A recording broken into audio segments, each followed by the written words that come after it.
I'm sure that each one of us has certain times of the year, certain seasons where we miss our loved ones the most. For me, it's usually Easter. There's something about Easter. I don't know what it is. It's like you walk out back of the church and those bulbs you planted 2 years ago, 3 years ago, and you stomp on them, you forget about them. And somehow, some way, the tulips and lilies, they just keep on coming back. And I see the deer nibbling at the grass, you see the things turning green, and somehow out of that growth and those ordinary moments, I have those miss my mama juices, and you kind of wish you could go back and be a kid again, and some of the memories. And I know we sometimes exaggerate how things were when we were kids.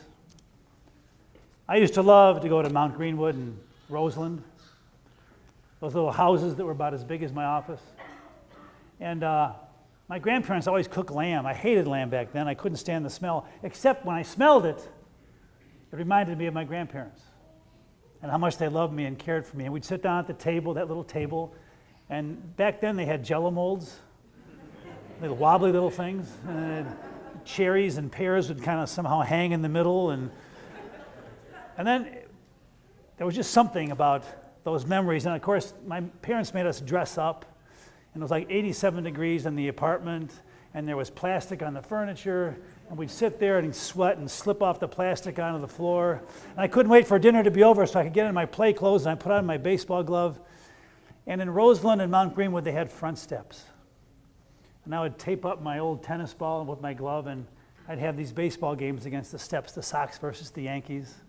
And if the ball hit the corner of the concrete step, it would fly over 113th court, and that would be a home run, and just play that game after game after game.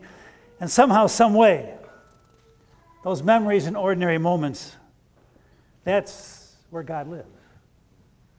God lives in all those times and spaces and places that we so often take for granted. And sometimes I just wish you could be a kid again and crawl in your mom's lap and feel like you don't have a care in the world. And it's like I tell our kids sometimes in confirmation in class, I said, I know life can be harsh, and there's a lot of pressure, you're really busy, but I say, ultimately, your ACT score and your SAT score and your class rank, and how much money your parents have or don't have, how thin or heavy you are, it doesn't matter. What matters is that stuff that's down deep inside your soul that makes you you. Because when our time on this earth is over, the trophies are going to be gone. Nobody's going to know your score. But what we stand for and who we are and what we give and what we share, that spirit will never, ever go away. That something inside of you is what Easter is all about. It's that new life. It's the hope. I still teach confirmation, and I'm not very good at making your kids Lutheran. And now, of all people, Hector Perez helps me teach confirmation. And at the beginning of class, we get inside his room and light candles. And he sits me on a stool inside of all the kids. And he said, for the first few minutes of every class, kids, you can ask Pastor Don any question you want. What a privilege, huh? And I was thinking, if I got to do that when I was in confirmation, I would have asked my pastor, Pastor Youngquist, why do you talk for 30 minutes every Sunday? Why do you make us do homework when I already have enough homework?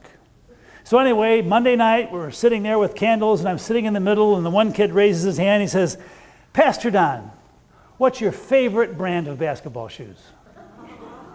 And the other kid, Pastor Don, if the Bulls make the playoffs, how do you think they're going to do? And I'm thinking to myself, I hope parents don't hear this, because you're supposed to ask religious questions. And then one of the kids asked this.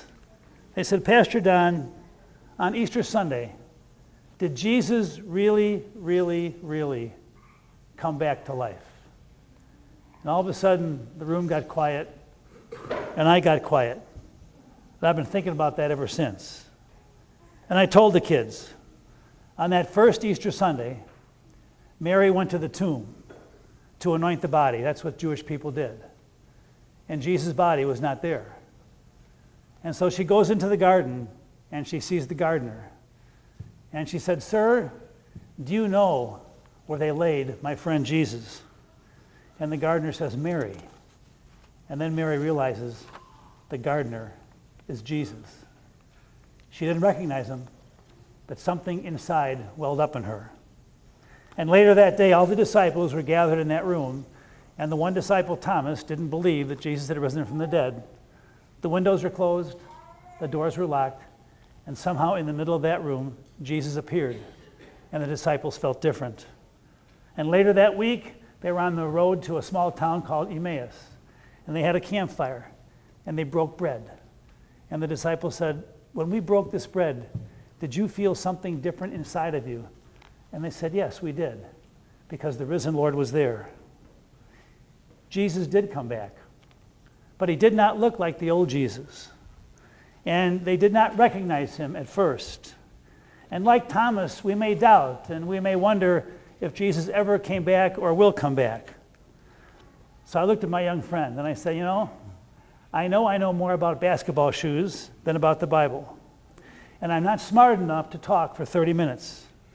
But I do know this. I said, I see the risen Lord in your eyes tonight, because that is where Jesus lives. I see the risen Lord in all those names out back, the memories and the spirits of those who have gone before. I see the risen Lord in the lilies and the tulips that have come back year after year. I see the risen Lord in the flag waving in the back for all those people that gave us freedom.